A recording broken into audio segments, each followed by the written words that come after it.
Biru academy के YouTube channel पर आप सभी साथियों का स्वागत है। डियर बात करेंगे शिक्षा जगत से जुड़ी हुई तमाम महत्वपूर्ण खबरों पर। सबसे पहले बात करेंगे शिक्षक भर्ती और पुलिस भर्ती पेपर लीक को लेकर की बड़ी अपडेट आई है। आरक्षण मुद्दे पर अनुप्रिया पटेल से जुड़ी बड़ी अपडेट प्राप्त हो रही है। बीसीसीआई ने भारतीय टीम पर इनामों की बौछार कर दी है। टी20 वर्ल्ड कप जीतने के बाद अन्य शिक्षा जगत से जुड़ी हुई महत्वपूर्ण खबरों पर भी चर्चा करेंगे। साथ ही साथ बात करेंगे बीएड प्राथमिक शिक्षक भर्ती में फिर शामिल होने के लिए जो तैयारियां हैं अपनी, वो जोरों पर स्टार्ट कर दिया है। पूरी तरीके से बात करेंगे, लेकिन जितने लोग चैनल पर पहली बार जुड़ रहे हैं सब्सक्राइब करके बेल आइकन प्रेस कर लीजिए। डियर आपकी स्क्रीन पर पहली अपडेट आप देख सकते हैं। अभियुक्तों से पूछताछ और जांच के बाद आर्थिक अपराध इकाई का खुलासा। संजीव मुखिया ही शिक्षक भर्ती पेपर लीक का सरगना। बीपीएससी के तीसरे चरण की शिक्षक बहाली परीक्षा के प्रश्न पत्र लीक का जो मास्टरमाइंड है वो संजीव मुखिया और उसका बेटा ही है। आप देख सकते हैं बीपीएससी की कार्यप्रणाली पर भी उठे हैं सवाल। अलग अलग स्थानों से अभ्यर्थियों को जुटा कर ले जाया गया था हजारीबाग। प्रश्न पत्र जो है वहां पर रटवाने के लिए सिपाही भर्ती परीक्षा का पेपर लीक भी इसी गिरोह ने किया था।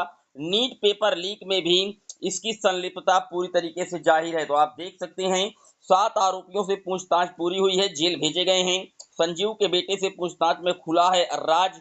कितने बड़ा जो मास्टरमाइंड है ये गैंग संजीव मुखिया, ये आप देख सकते हैं। पुलिस पेपर लीक हो, नीट पेपर लीक का मामला हो, बीपीएससी के द्वारा शिक्षक भर्ती पेपर लीक का मामला हो, हर जगह जो इनका नाम है वो हाईलाइट दिख रहा है। डियर बात कर लेते हैं अगली अपडेट की। अगली अपडेट आप देख सकते हैं शिक्षक व सिपाही भर्ती पेपर लीक में परीक्षा एजेंसी ईओयू के निशाने पर। आप देख सकते हैं शिक्षक और सिपाही भर्ती परीक्षा पेपर लीक कांड में परीक्षा एजेंसियां भी अधिकांश जो अपराध इकाई हैं के निशाने पर आ गई हैं। एक परीक्षा का आयोजन बिहार लोक सेवा आयोग, जबकि दूसरी का केंद्रीय चयन परिषद सिपाही भर्ती को सौंपा गया था।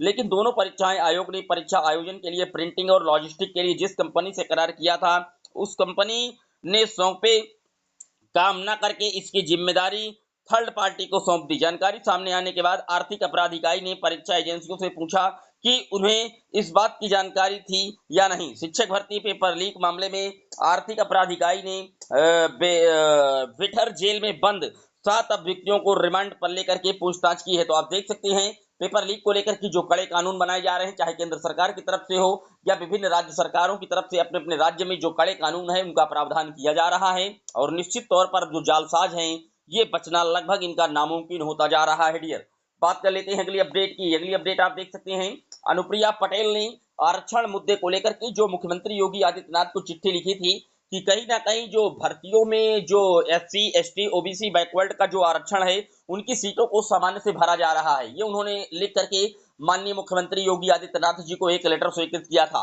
हालांकि उस लेटर के बाद जो आयोग है उन्होंने पूरी स्पष्टीकरण दिया।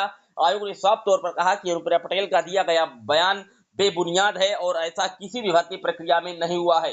जो जिन कैटेगरी की जिस आधार पर सीटें डिवाइड है उसी के आधार पर उन्हीं कैटेगरी से उन सारी सीटों को पूरी तरीके से फिलअप किया गया है, आयोग ने स्पष्ट तौर पर कहा था। लेकिन अनुप्रिया की चिट्ठी कुर्मी वोट बैंक खिसकने की घबराहट तो नहीं। लोकसभा चुनाव में कड़े संघर्ष के बाद मिली है जीत। एक सीट हार भी गई थी उनकी पार्टी। तो देख सकते हैं आप अपना दल एस की जो अध्यक्ष है अनुप्रिया पटेल ने ओबीसी व एससी एसटी के लिए अधिकांश पदों पर भर्ती को लेकर के जो उनका सवाल है उन्होंने साफ तौर पर दागा है कि लेकर के बेअसर सवाल उठाकर भले ही सियासी सुर्खियां बटोरने का प्रयास किया हो, लेकिन इसके पीछे कुर्मी वोट बैंक खिसकने की जो घबराहट है वो एक बड़ी वजह मानी जा रही है। क्योंकि आप जानते हैं अनुप्रिया पटेल जरूर पहुंची हुई है लोकसभा में चुन करके और एक बार उनको पुनः केंद्रीय राज्य मंत्री बनाया गया है, लेकिन जो वोट बैंक है वो खसका है और काफी करीबी मतों से वो चुनाव जीती हैं और उनकी पार्टी को 2 जो है सांसदों की सीट दी गई थी और एक वो खुद अपनी ही सीट को बचा पाई हैं और वो सीटें हार गई हैं।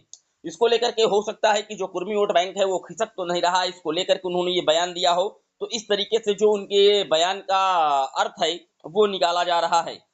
बात कर लेते हैं अगली अपडेट की। अगली अपडेट आप देख सकते हैं पेपर लीक का मुद्दा और नया कानून। उत्तर प्रदेश में मुख्यमंत्री योगी आदित्यनाथ पूरी तरीके से पेपर लीक पर जैसा कि बैकफुट पे थे विपक्षियों की तरफ से, क्योंकि इन्होंने रोजगार के मुद्दे पर कोई विशेष काम नहीं कर पाए उत्तर प्रदेश में और पेपर लीक हर परीक्षा का हुआ और जिसके कारण पेपर रद्द करना पड़ा और विपक्षियों ने इस पूरे पॉइंट को खूब बखूबी निभाया लोकसभा के चुनाव में। बात की जाए तो अखिलेश यादव 37 सीटें जीत करके लोकसभा में एक बड़ी जो अपनी उपस्थिति है दर्ज कराई है।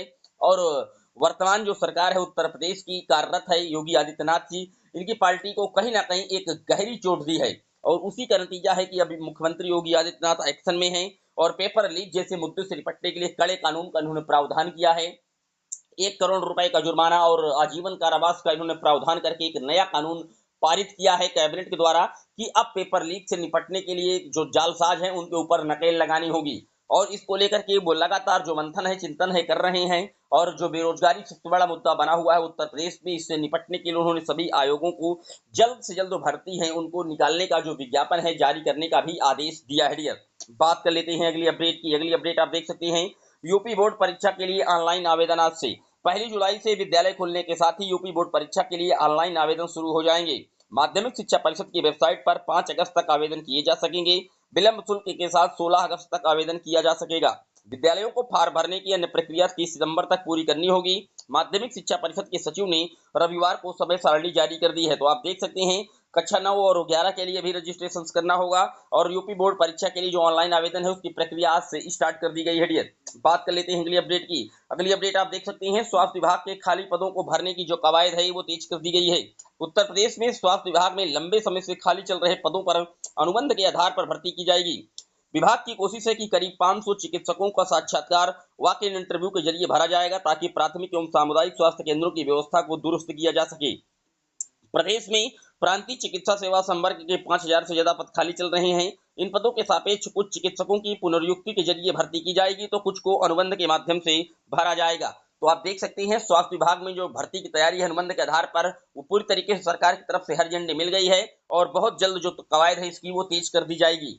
बात कर लेते हैं अगली अपडेट की। अगली अपडेट आप देख सकते हैं, बीसीसीआई ने टीम इंडिया पर बरसाए 125 करोड़। आप जानते हैं कि T20 वर्ल्ड कप का इस बार जो विजेता है वो भारतीय टीम बनी है और भारतीय टीम जो विजेता बनी है इसके लिए बीसीसीआई ने 125 करोड़ रुपए का जो पुरस्कार है वो राशि देने का ऐलान कर दिया है। बोर्ड के जो सचिव हैं जय शाह ने ट्वीट करके ये जानकारी दी है।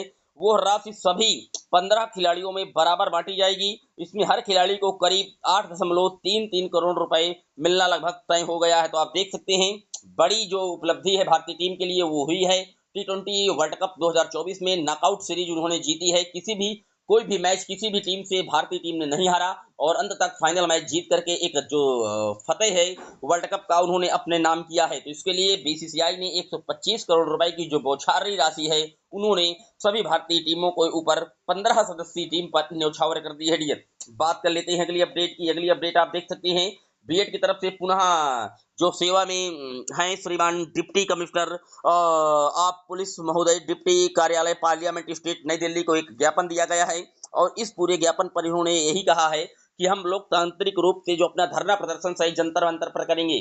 चूंकि आप जानते हैं कि बीएड पहले एनसीटी की गाइडलाइन के अकॉर्डिंग प्राथमिक में हुआ करता था 28 जून 2018 को जब एनसीटी के द्वारा बनाए गए लेटर के अकॉर्डिंग, लेकिन बाद में माननीय सर्वोच्च न्यायालय तक ये मैटर पहुंचा था एलिजिबिलिटी का और 11 अगस्त 2023 को बीएड को प्राथमिक लेवल से पुनः अपात्र कर दिया गया था सुप्रीम कोर्ट में और बीएड को प्राथमिक लेवल के जो दरवाजे थे पूरी तरीके से क्लोज कर दिए गए थे। उसके बाद अब जो बीएड के कैंडिडेट हैं वो पुनः एक बार अपनी जो आवाज है बुलंद करना चाहते हैं। धरना प्रदर्शन के लिए उन्होंने अनुमति मांगी है और आप देख सकते हैं जो बीएड के तमाम लाखों अभ्यर्थी हैं वो अब जुटेंगे दिल्ली के जंतर मंतर पर और एक बार आवाज बुलंद करेंगे और केंद्र सरकार से ये अपील करेंगे कि हमें पुनः प्राथमिक स्तर पर वैलिड किया जाए, इसमें हमारी कोई गलती नहीं।